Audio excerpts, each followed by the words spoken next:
Terima kasih pemirsa, Anda masih bersama kami di Buletin Sumut.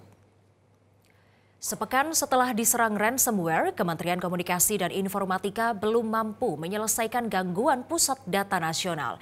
Layanan yang baru pulih diantaranya layanan imigrasi, layanan perizinan event Kemenkomarves, dan layanan LKPP atau pengadaan barang dan jasa elektronik.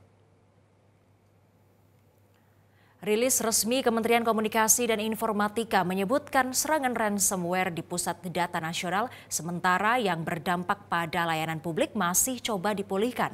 Hingga Rabu pagi, Kementerian Kominfo bersama BSSN dan Telkom Sigma masih mencoba memulihkan ratusan penyewa pusat data nasional.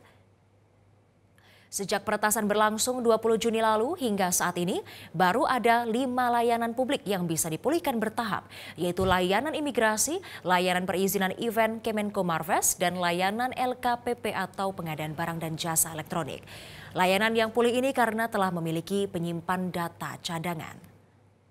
Jelajahi cara baru mendapatkan informasi. Download Metro TV Extend sekarang.